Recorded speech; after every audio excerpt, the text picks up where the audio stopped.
ચાલો આગળ ધ્યાન આપો બધા.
ઓકે, બધાને આ મીટર બ્રિજ વાળી આકૃતિ દેખાય છે?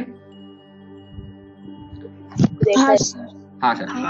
ઓકે, હવે ધ્યાન આપો. અહીંયા જો આ રીતે બે ગેપ હોય છે, બરાબર, ધાતુની પટ્ટીઓ જોડેલી હોય છે આવી રીતે, અને આ મીટર પટ્ટી છે, બરાબર. મીટર પટ્ટી કઈ છે બતાવું, બરાબર. આ મીટર પટ્ટી છે, અહીંથી લઈ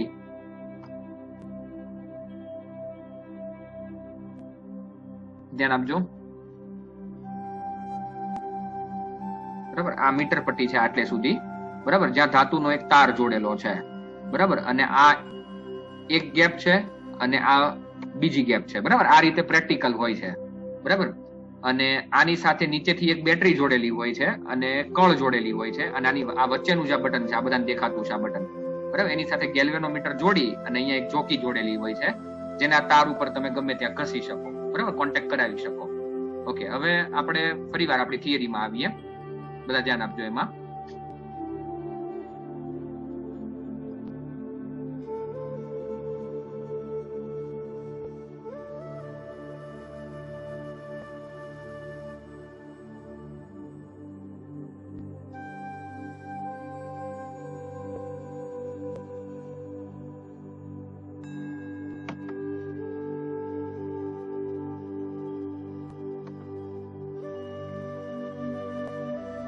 ચાલો બધા ધ્યાન આપો.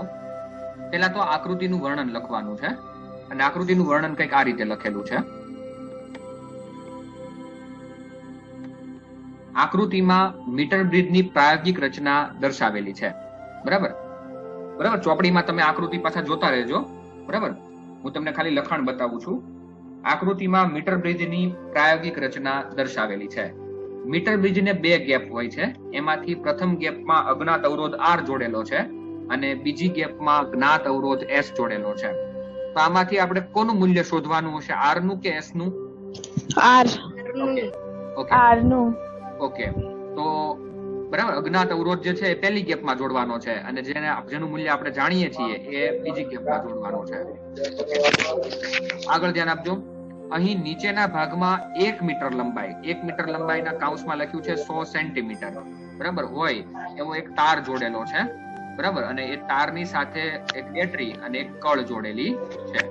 ઓકે, ધ્યાન આપજો. આગળ શું કહે છે કે આકૃતિમાં મીટર બ્રિજની પ્રાયોગિક રચના દર્શાવેલી છે. મીટર બ્રિજની પ્રથમ ગેપમાં અજ્ઞાત અવરોધ R અને બીજી ગેપમાં જ્ઞાત અવરોધ S જોડેલા છે.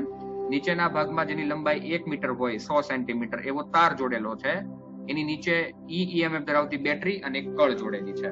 ઓકે, હવે એની નીચેથી વાત કરે છે કે બંને ગેપની વચ્ચે એક ગેલ્વેનોમીટર જોડેલું છે, બરાબર.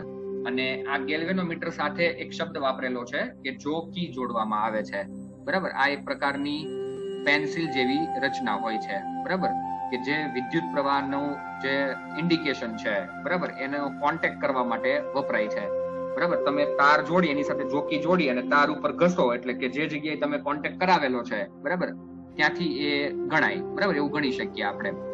માની લો તમારી પાસે પેન્સિલ છે, વાહક પેન્સિલ, બરાબર, એના ઉપર એક અવાહક કવર ચડાવેલું હોય તો તમે પેન્સિલને જ્યાં ટચ કરાવો, બરાબર, ત્યાં એનો કોન્ટેક્ટ છે એવું તમે કહી શકો, બરાબર. તો પ્રેક્ટિકલમાં તમે એ જોઈ શકશો કે બંને ગેપની વચ્ચે ગેલ્વેનોમીટર જોડી અને એની સાથે જોકી જોડવામાં આવે છે. ઓકે, હવે વિસ્ટન બ્રિજનો જે સિદ્ધાંત છે, બરાબર, એ સિદ્ધાંત અનુસાર ડી બિંદુ, ઓકે, ડી બિંદુ ક્યાં છે આકૃતિમાં જોવો તો? ગેલ્વેનોમીટર પાસે ગેલ્વેનોમીટર જ્યાં ટચ થાય છે ને, બરાબર, ત્યાં જો ડી બિંદુ લખ્યું છે, બરાબર. આ ડી બિંદુને તટસ્થ બિંદુ કહેવાય. તટસ્થ બિંદુ એટલે કેવું બિંદુ કે જ્યારે ગેલ્વેનોમીટર માંથી કોઈ પ્રવાહ ના વહેતો હોય, બરાબર. હવે હું તમને આખી વાત સમજાવું શું હોય છે. જો બધા આકૃતિ જો, બરાબર, હું પણ આકૃતિ કાઢું છું અહીંયા.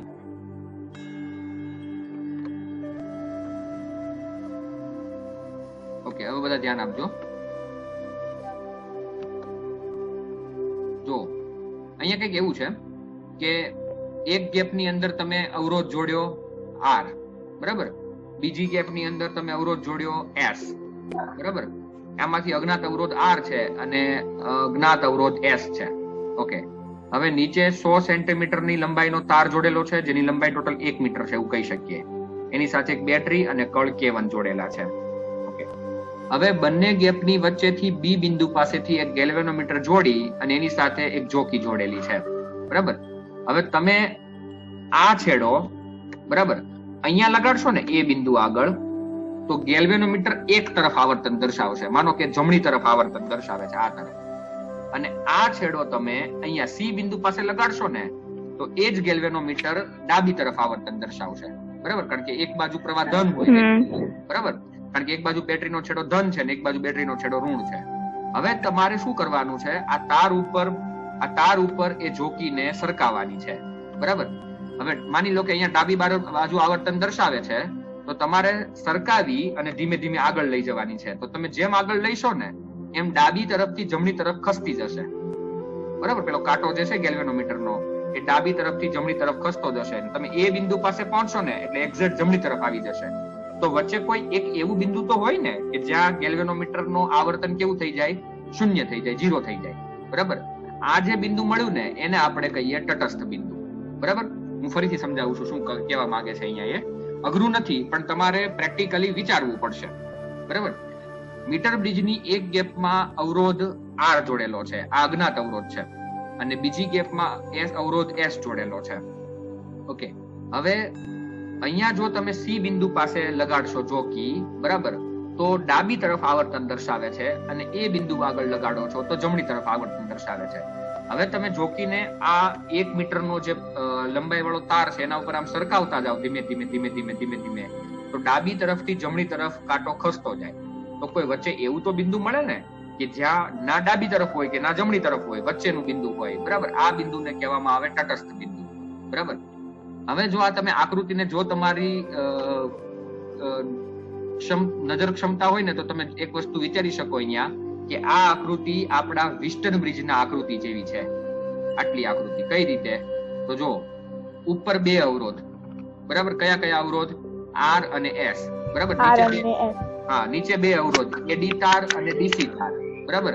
અને એની વચ્ચેનો જે ભાગ છે આ વિકર્ણ, એમાં BD ગેલ્વેનોમીટર, અને નીચેનો જે વિકર્ણ છે AC વિકર્ણ, ત્યાં બેટરી અને કળ, બરાબર. ઓકે, હવે એક પ્રશ્ન છે, સાંભળજો.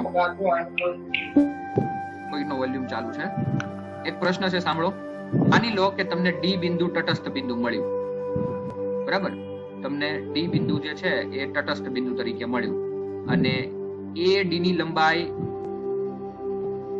AD ની જે લંબાઈ છે બરાબર એ 35 સેન્ટીમીટર મળી, બરાબર 35. તો DC ની લંબાઈ કેટલી હશે? 65. બરાબર. માની લો કે આ AD 50 મળે તો DC કેટલું મળે? 50 મળે. બંને 50. બંનેનો સરવાળો કેટલો હોય? 100 હોય. બરાબર. હવે વિસ્ટન બ્રિજના સિદ્ધાંત પ્રમાણે શું કહી શકાય કે બાજુ બાજુનો ગુણોત્તર એટલે R ના છેદમાં S બરાબર L1 ના છેદમાં 100 માઇનસ L1. બરાબર. ફરીથી R ના છેદમાં S બરાબર L1 ના છેદમાં 100 માઇનસ L1. બરાબર. એટલે હવે નીચેનું આપણું લખાણ જે છે એ પૂરું કરીએ.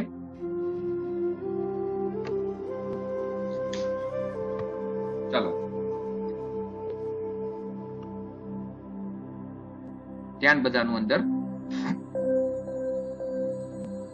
વિસ્ટન બ્રિજની સંતુલન સ્થિતિ માટે ડી બિંદુ એ તટસ્થ બિંદુ છે કે જ્યારે ગેલ્વેનોમીટરમાંથી વિદ્યુત પ્રવાહ વહેતો નથી. બરાબર. અને વિસ્ટન બ્રિજના સિદ્ધાંત અનુસાર R ના છેદમાં S બરાબર L1 ના છેદમાં 100 માઇનસ L1. ઓકે. આપણો અજ્ઞાત અવરોધ કયો હતો? R કે S? R. ઓકે. R ને કરતા બનાવો તો R બરાબર થશે S into L1 upon 100 minus L1. બરાબર. હવે માનો કે તમારે R ની કિંમત શોધવી છે તો તમે આ સૂત્ર પરથી શોધી શકો. બરાબર. આ સાધનને કહેવામાં આવે છે મીટર બ્રિજ. બરાબર. અને આગળ જે સિદ્ધાંત હતો એ સિદ્ધાંતને કહેવામાં આવે છે વિસ્ટન બ્રિજ. બરાબર. તો અહીંયા R નું સૂત્ર બન્યું કે R બરાબર થશે S કૌંસમાં L1 upon 100 minus L1. બરાબર. ફરીથી આખો થિયરી ફરીથી તમે ચોપડીમાં આકૃતિમાં જોતા જજો. બરાબર. હું આખું વર્ણન ફરીથી બોલું છું.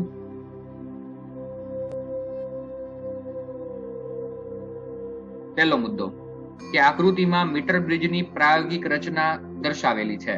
બરાબર. જેમાં મીટર બ્રિજની પ્રથમ ગેપમાં અજ્ઞાત અવરોધ R અને બીજી ગેપમાં અવરોધ S જોડેલો છે. અહીં નીચેના ભાગમાં જેની લંબાઈ 1 મીટર એટલે કે 100 સેન્ટીમીટર હોય બરાબર તેવો તાર જોડેલો છે જેની સાથે કેપિટલ E EMF ધરાવતી બેટરી અને કળ K1 જોડેલી છે. બંને ગેપની વચ્ચે ગેલ્વેનોમીટર જોડી બરાબર આ ગેલ્વેનોમીટર સાથે જોકી જોડવામાં આવે છે. આગળ ધ્યાન આપજો. ત્યારબાદનું વર્ણન. મીટર બ્રિજની વિસ્ટન બ્રિજની સંતુલન સ્થિતિ માટે ડી બિંદુ એ તટસ્થ બિંદુ છે કે જ્યારે ગેલ્વેનોમીટરમાંથી કોઈ વિદ્યુત પ્રવાહ વહેતો નથી. વિસ્ટન બ્રિજની સંતુલન સ્થિતિ માટે ડી બિંદુ એ તટસ્થ બિંદુ છે કે જેમાં ગેલ્વેનોમીટરમાંથી વિદ્યુત પ્રવાહ વહેતો નથી. વિસ્ટન બ્રિજના સિદ્ધાંત અનુસાર બરાબર બાજુ બાજુનો ગુણોત્તર સમાન થાય એટલે જો આપણે R ના છેદમાં S કહીએ તો L1 ના છેદમાં 100 માઇનસ L1. ઓકે. એક બીજો ગુણોત્તર ઉપર નીચેનો કોઈ બોલશે? R ના છેદમાં L1 અને S ના છેદમાં 100 માઇનસ L1. ઓકે. R ના છેદમાં L1 બરાબર S ના છેદમાં 100 માઇનસ L1. બરાબર. હા તો પણ આ સૂત્ર થશે કે R બરાબર S કૌંસમાં L1 upon 100 minus L1. Okay. હવે તમને જે આ થિયરી આપેલી છે નીચે જ એક દાખલો આપેલો છે. બરાબર. ઉદાહરણ નંબર 3.9.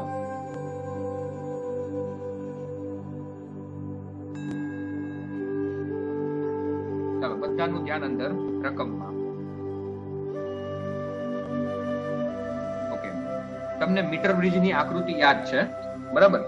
તમને રકમમાં એવું કીધું છે કે મીટર બ્રિજ જે છે બરાબર એની રચનામાં એ બિંદુ આગળથી 33.7 સેન્ટીમીટર આગળ તટસ્થ બિંદુ મળે છે. ઓકે. મેં તમને L1 બરાબર આપ્યું છે 33.7. ઓકે. તો હવે L1 બરાબર 33.7 હોય બરાબર તો બાકીની લંબાઈ બાજુની લંબાઈ કેટલી થશે? 66.3 એટલે 100 માઇનસ 33.7 એટલે 66.3. ઓકે. હવે આપણે પહેલી વખત સૂત્ર વાપરીએ તો પહેલી વખત સૂત્ર વાપર્યું તો આવું બન્યું કે R ના છેદમાં S બરાબર L1 ના છેદમાં 100 માઇનસ L1. બરાબર. R ના છેદમાં S બરાબર 100 ના L1 ના છેદમાં 100 માઇનસ L1. હવે L1 ની કિંમત 33.7 છે અને બાકીની કિંમત 66.3 છે. તમને એક સમીકરણ મળ્યું કે R ના છેદમાં S બરાબર 33.7 અને છેદમાં 66.3. આને કહી દો સમીકરણ નંબર 1.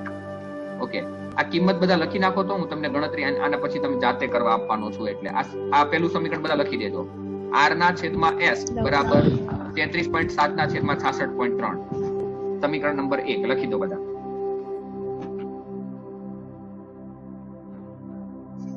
ચલો હવે આગળ વધીએ છીએ. લખી દીધું. ઓકે, લખી દીધું છે. આગળ વધીએ છીએ. હવે રકમની અંદર બીજી લાઈનમાં ધ્યાન આપો. હવે જો s ને સમાંતરમાં, ઓકે, s ને સમાંતરમાં 12 ઓહમનો અવરોધ જોડવામાં આવે. ઓકે, s અવરોધ કઈ ગેપમાં છે? પહેલી ગેપમાં કે બીજી ગેપમાં? બીજી ગેપની અંદર જે s અવરોધ છે એની સાથે 12 ઓહમનો અવરોધ સમાંતરમાં જોડવામાં આવે તો ત્યાં અવરોધ કેટલો થશે? તો સમાંતરનો નિયમ એવો છે, ઉપર ગુણાકાર નીચે સરવાળો. એટલે ઉપર ગુણાકાર નીચે સરવાળો. તો ઉપર 12s/12 + s. Okay, 12 s. Okay, ધ્યાનથી સાંભળજો. હવે તટસ્થ બિંદુ કેટલું મળે છે? જો રકમમાં આપેલું છે 51.9, બરાબર. જ્યારે આ અવરોધ જોડી દેવામાં આવે ત્યારે તટસ્થ બિંદુ મળે છે 51.9. તો 100 - L1 કેટલું થશે? તો કે થશે 48.1, બરાબર. ચલો બધા ધ્યાન આપો આગળ. હવેથી ગણતરી તમારે કરવાની છે. ચલો હવે એમ ના એમ છે અને s ની જગ્યાએ r ડેશ આવી જશે કારણ કે પેલો 12 ઓહમનો અવરોધ સમાંતરમાં જોડી દીધો, બરાબર. એટલે r ના છેદમાં s નહીં આવે, r ના છેદમાં r ડેશ આવશે, બરાબર. 51.9 અને છેદમાં 48.1. ઓકે, હવે બધા ધ્યાન અહીંયા આપજો. હવે r ડેશ ની કિંમત જો તમે ઉપર જે લખી છે એ લખવાની છે. r ડેશ ની કિંમત શું લખી છે આપણે ઉપર? 12s ના છેદમાં 12 + s. હા, 12s ના છેદમાં 12 + s. ઓકે, r ડેશ ની જગ્યાએ આ કિંમત મૂકી અને સાદુરૂપ આપો, બરાબર. તમારે r ની અને s ની કિંમત શોધવાની છે, બરાબર. અહીંથી બધા સાદુરૂપ જાતે આપો. હું તમને 3-4 મિનિટનો ટાઈમ.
આવ્યો. શેનો જવાબ? s બરાબર. ઓકે, જોઈ લઈએ આપણે. ચલો, s બરાબર આવે છે 13.4, બરાબર. 13.44. ઓકે, s બરાબર કેટલું આવે છે? પહેલા સમીકરણમાં કિંમત મૂકી દો. r બરાબર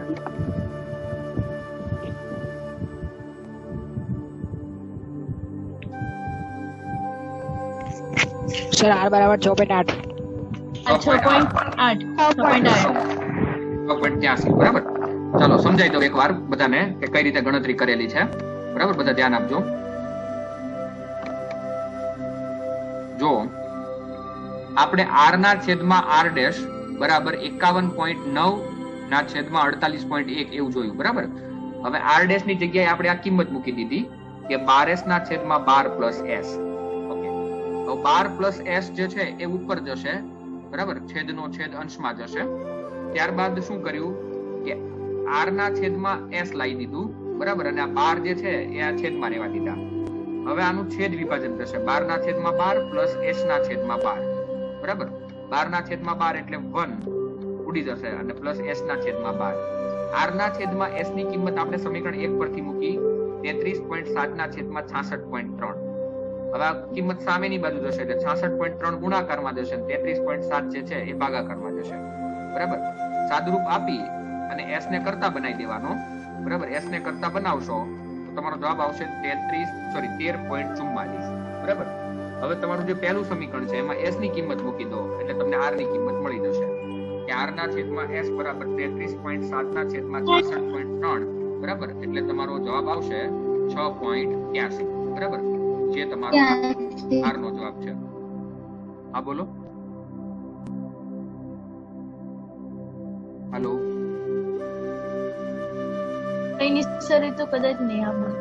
ઓકે, આગળ વધીએ. સ્વાધ્યાય 3.10 ની રકમ જુઓ ખાસ.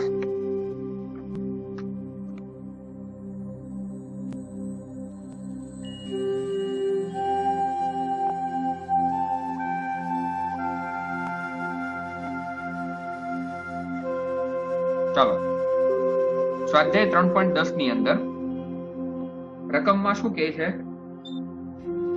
પેજ નંબર છે 128, બરાબર. ધ્યાન અંદર આપજો. સ્વાધ્યાય 3.10 ની રકમમાં ટોટલ 3 મુદ્દા આપેલા છે, બરાબર.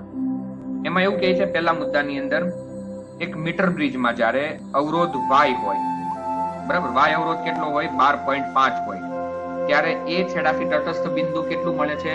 39.5. એટલે ચાલો તમને પહેલા તો L1 આપી દીધું છે, બરાબર. લંબાઈ પહેલી કેટલી આપી દીધી? L1 બરાબર 39.5 સેન્ટીમીટર, બરાબર. આ થોડી ભૂલ કરી છે, અહીંયા ઓહમ નહીં આવે, બરાબર, ત્યાં સેન્ટીમીટર આવશે, એટલે અહીંયા સેન્ટીમીટર છે. ઓકે, ચાલો. પછી L1 બરાબર 39.5 હોય તો બાકીનું 100 - L1 કેટલું થશે? 60.5. ઓકે, 60.5 સેન્ટીમીટર, બરાબર. તો તમારે x શોધવાનો છે, અવરોધ x શોધવાનો છે. ઓકે, જો તમને નીચે કૌંસમાં એક વાક્ય લખ્યું છે કે r ના સ્થાને x લો અને s ના સ્થાને y લો, બરાબર, તો આપણે r ના છેદમાં s લખતા હતા કે s ના છેદમાં r લખતા હતા?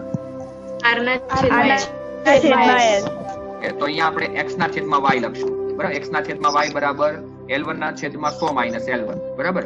હવે તમને y ની કિંમત આપી છે, x ની કિંમત શોધવાની છે, તો તમને પેલા સૂત્રમાં કિંમત મૂકશો એટલે જવાબ મળી જશે કે x ના છેદમાં y બરાબર L1 ના છેદમાં 100 - L1, બરાબર. એટલે x ના છેદમાં 12.5 બરાબર 39.5 ના છેદમાં 60.5, બરાબર. x ને કરતા બનાવશો એટલે તમારો જવાબ શું આવ્યો? 8.16. ચાલો, હવે પ્રશ્ન નંબર 2. પ્રશ્ન નંબર 2 શું કહે છે કે x ના સ્થાને y અને y ના સ્થાને x કરવામાં આવે તો શું થાય, બરાબર. એટલે આપણે જો અહીંયા ઉલટું કરી દીધું કે x ના છેદમાં જે y હતું ને ત્યાં શું લખી દીધું? y ના છેદમાં x, બરાબર. હવે સ્થાન બદલાઈ જશે એટલે મેં અહીંયા લખ્યું L1 ના છેદમાં 100 - L1. ચાલો, y ની કિંમત 12.5 અને x ની કિંમત 8.16, બરાબર. L1 ના છેદમાં 100 - L1. ચાલો, અહીંથી સાદુરૂપ તમે આપો અને મને L1 ની કિંમત આપો. 19.14. અહીંથી સાદુરૂપ આપો તમે, બરાબર. x અને y ના સ્થાન બદલવાના કીધા છે એટલે સાદુરૂપ આપી અને મને L1 ની કિંમત આપો.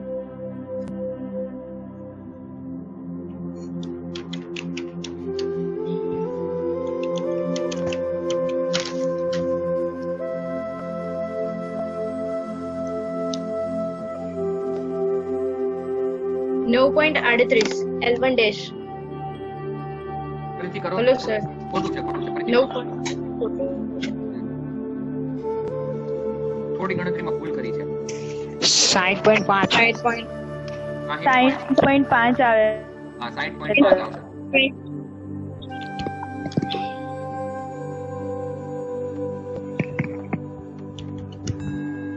ચાલો, L1 dash 60.47. હા. 8.5 આવ્યું, બરાબર. તો 100 - L1 dash કેટલું થશે? 39.5. 39.5 ઉપરનો આન્સર આવી ગયો. થઈ ગયો ને? હા. એટલે એનો મતલબ શું થયું કે તમે જો અવરોધ ઉલટાવશો ને તો તમારા તટસ્થ બિંદુ આમથી આમ ઉલટાઈ જશે, બરાબર. આનો મતલબ એવો થાય કે x અને y ના સ્થાનની અદલાબદલી કરવામાં આવે, બરાબર. તો L1 dash અને L1 અને 100 - L1 ની કિંમતો પણ આમથી આમ ઉલટાઈ છે, બરાબર. છેલ્લો મુદ્દો, મુદ્દા નંબર C.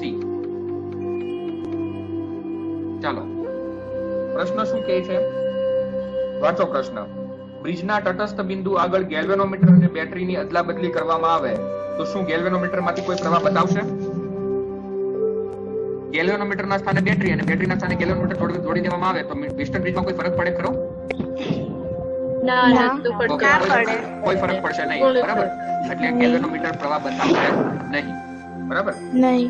ઓકે, એટલે દાખલો આ રીતે છે, બરાબર, કે ગેલ્વેનોમીટરના સ્થાને બેટરી અને બેટરીના સ્થાને ગેલ્વેનોમીટર જોડવામાં આવે તો વિસ્ટન બ્રિજમાં કોઈ જ ફરક પડતો નથી અને ગેલ્વેનોમીટર જે છે એ પ્રવાહ બતાવતો નથી, બરાબર. એટલે અહીંયા આ મીટર બ્રિજના તમને બે દાખલા જે આપેલા હતા ચોપડીમાં, બરાબર, એ બંને પૂરા થાય છે, બરાબર. એક દાખલો તમને અવરોધ શોધવા માટેનો આપેલો છે અને એક દાખલો તમને, બરાબર, એક દાખલો તમને પ્યોર વિસ્ટન બ્રિજ માટે આપેલો છે, બરાબર. અને એક આ અવરોધની અદલા બદલી કરીએ તો શું થાય એ સમજૂતી તમને આપે છે. આગળ વધીએ. હવે જેવી રીતે આપણે અવરોધનું શ્રેણી સમાંતર ભણ્યા છીએ, બરાબર, એવી રીતે આપણે કોષોનું શ્રેણી અને સમાંતર ભણવાનું છે, બરાબર. કોષોનું શ્રેણી જોડાણ અને કોષોનું સમાંતર જોડાણ, બરાબર. આજે ટાઈમ બહુ ઓછો છે એટલે હું આજે થિયરી મોટી છે એટલે ચાલુ નહીં કરું, બરાબર, પણ તમને ખાલી બેઝિક માહિતી આપીને આજનો લેક્ચર આપણે પૂરો કરીએ. જેવી રીતે કોષો અવરોધનું શ્રેણી અને સમાંતર હોય, બરાબર, એવી રીતે વિદ્યુત કોષોનું પણ શ્રેણી અને સમાંતર જોડાણ હોય, બરાબર. હવે એના માટે તમારે બે જુદા જુદા કોષ વિચારવાના છે. કોષ એટલે કે સેલ, બરાબર, જેને આપણે બેટરી કહીએ. અને એ બંને કોષના આંતરિક અવરોધ પણ અલગ અલગ હશે, બરાબર. એક વખત એને શ્રેણીમાં જોડશું અને એક વખત સમાંતરમાં જોડશું, બરાબર. તો શું થાય, બરાબર, એના વિશે આપણે વાત કરવાની છે, બરાબર. આ જે થિયરી છે એ તમને આપેલી છે ચોપડીમાં પેજ નંબર 113 ઉપર 113 પર આપેલી છે. જો બધા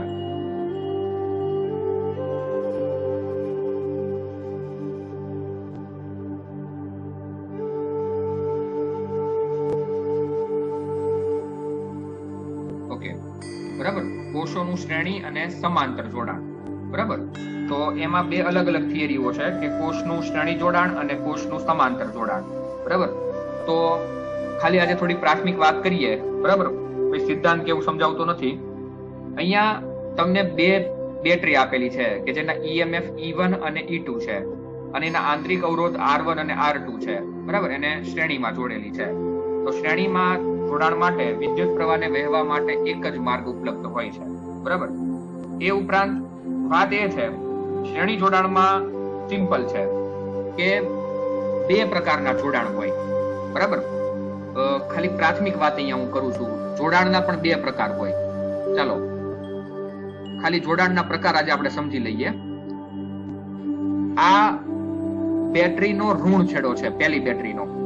ઓકે, પહેલી બેટરીનો ઋણ છેડો બીજી બેટરીના કયા છેડા સાથે જોડેલો છે?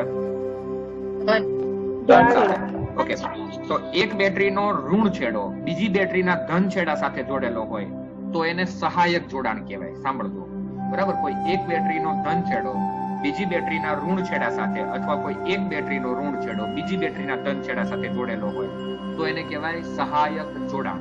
ઓકે, અને માની લો કે બંને બેટરીના ઋણ છેડા એકબીજા સાથે જોડેલા હોય અથવા તો બંને બેટરીના ધન છેડા એકબીજા સાથે જોડેલા હોય, બરાબર, તો એને કહેવામાં આવે બેટરીનું વિરોધક જોડાણ, બરાબર. બે શબ્દ ફરીથી ધ્યાનમાં રાખજો.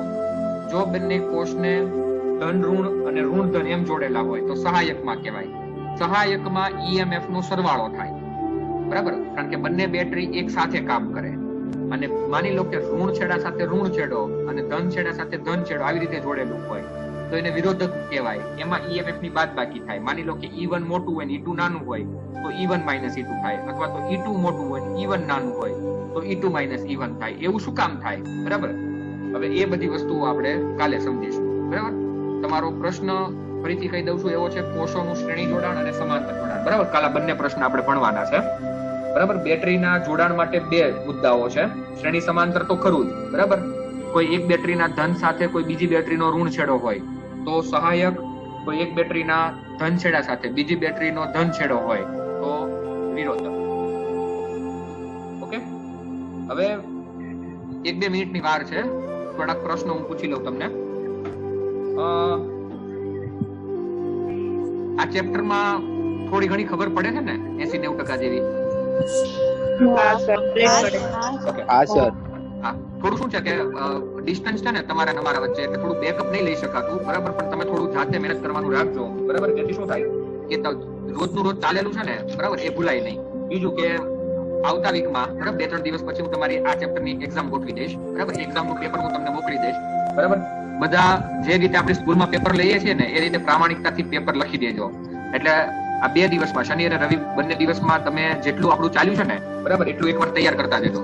બરાબર તમને તમારી કરેલી મહેનત ક્યારે તમને ફળશે કે જ્યારે તમે જેટલું પણ ચાલ્યું છે ને બરાબર એનું એકવાર રિવિઝન કરશો ને બરાબર ત્યારે તમને એ મહેનત ફળશે. બરાબર તમે રોજનું રોજ કરતા હોય અને પછી તમારે એક સાથે આખું ચેપ્ટર તૈયાર કરવાનું થાય બરાબર ત્યારે તમે ચેપ્ટર મસ્ત